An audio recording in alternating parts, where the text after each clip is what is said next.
Bienvenue dans ce nouvel épisode du MLM en 3 minutes. Le suivi de vos prospects est une des compétences les plus importantes à développer, et pourtant elle est très peu pratiquée. À la fin d'une présentation, vous devez absolument terminer par la prise d'un rendez-vous physique ou téléphonique, autrement votre présentation dans la majorité des cas n'aura servi à rien. En effet, vous aurez toujours environ 80% de vos invités qui ne se seront pas encore décidés à la fin de la présentation, ce qui est tout à fait normal. À la fin d'une présentation, posez toujours des questions ouvertes et positives, comme « Qu'avez-vous le plus aimé de ma présentation ?» ou bien « Sur une échelle de 1 à 10, où 1 vous n'avez pas d'intérêt et 10 vous en avez beaucoup, quel numéro êtes-vous » Cela vous permettra d'identifier plus facilement les attentes de vos invités, par exemple si celui-ci est plus intéressé par les produits, les services, ou bien par le concept de votre opportunité. Cela vous facilitera le déroulement du closing. Il faut toujours s'adapter à votre invité tout en prenant garde de créer également de l'urgence dans les différents suivis en espaçant au minimum les prochains rendez-vous, afin de maintenir un intérêt. Lorsque votre invité pose des questions ou émet des objections, n'essayez pas de convaincre à tout prix en rentrant dans un débat sans fin, vous en sortiriez toujours perdant. Expliquez plutôt de manière simple et pédagogique, avec des outils par exemple, et faites preuve d'empathie en expliquant par exemple vos débuts, vos erreurs, vos craintes d'échouer, afin que votre invité puisse s'identifier.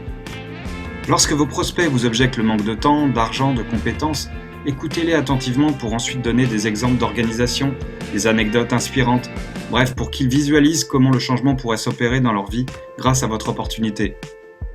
En parlant avec votre cœur et avec sincérité, en croyant bien sûr en vous-même et en ce que vous faites, vous mettrez toutes les chances de votre côté pour que votre invité rejoigne naturellement votre équipe.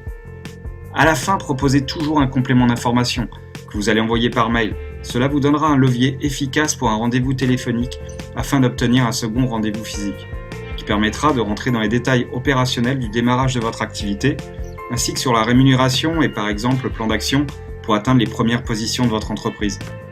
Le jour du rendez-vous, écoutez les questions, les craintes, les objections de votre invité. Agissez tel un consultant qui doit apporter une solution à un problème.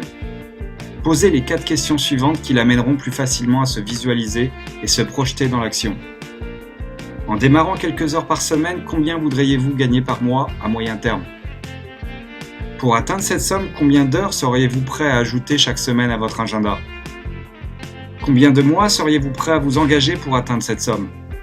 Enfin, si je vous montrais comment gagner cette somme en investissant X heures pendant X mois, seriez-vous prêt à vous engager dans une collaboration gagnant-gagnant ?